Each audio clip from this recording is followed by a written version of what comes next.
I haven't heard any negative things, you know. I tried to treat everybody right. I mean, everybody knew if you treated me wrong, you were going to pay. I mean, that's just the way it was. I wasn't in there to make somebody look bad or anything. It was a business, you know, and you make each other look good. Yeah. I mean, you know, or you can make somebody look really bad if you want to. I wasn't out there to make somebody look really bad. I had a job to do, and I did it. How'd you get your reputation? Did the boys see you fight somebody in a bar? Did you take care of somebody in the locker room? No, yeah. It's in Flint, Michigan. First time WWF at the time had ever been to Flint, Michigan, sold out. And Adrian Adonis, which I had a scuffle in, where they used to do TVs in Toronto. What was that? Maple Leaf Gardens? No, we had a little place. There was that little place that sometimes... Yeah, outside Toronto. I can't remember the name of it. It escapes me, but I'm sure I can see it. Here. Yeah. I can't think of it, though. But I had a TV match with Adrian Adonis. And Adrian had taken guys like Lanny Poffo, a guy named Scott McGee, young guys, and he would take advantage of them. He would really kick them, and he'd really, you know, make them look bad. And he was getting ready to have a run with Hogan, and he had this gimmick or whatever, you know, excuse me guys or whatever. But you know, he had the Cobra on and the eye makeup. Adrian was a real slob. I mean, the guy could work, you know, but he was real sloppy. He really took advantage of the younger guys, and he had no idea who I was or anything.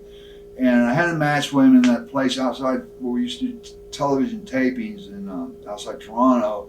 And he pissed me off because he kicked me really hard, and, you know, he just cussing me like a dog, you know, in the ring and stuff. And so I came back, and Scott McGee and Dynamite Kid and Davey Boy got me out of there, you know, and cool me off. And so we a few days later we had a match in Flint, Michigan, and George the Animal Steel and Adrian were supposed to have a match. Well, George got sick or something, was in the hospital. So Pat Patterson comes to me and says, "You're working with Adrian tonight." And I said, "I don't want to work with Adrian tonight." I mean, the place is just packed, 10,000 strong, you know, Flint, Michigan. Yeah. First time I've ever been there. And so Pat comes back and he says, "Adrian don't want to work with you." I said, "Good," you know. Yeah. But I talked to Vince and George, and they said that you have to work with Adrian tonight. I said, "Okay."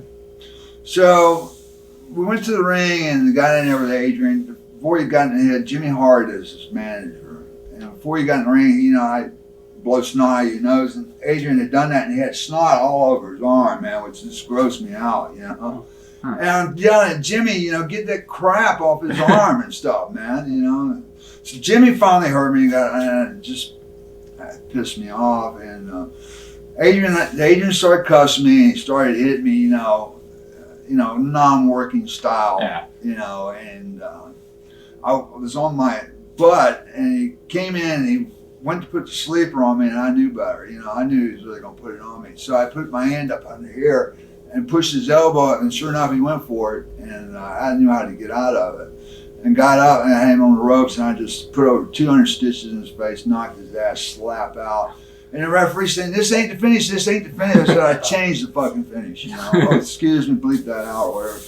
But I changed the finish on him, and he wasn't able to have his run with Hogan. I mean, John Studd and King Kong Bundy got those spots, and they came on and gave me 10% of what they made.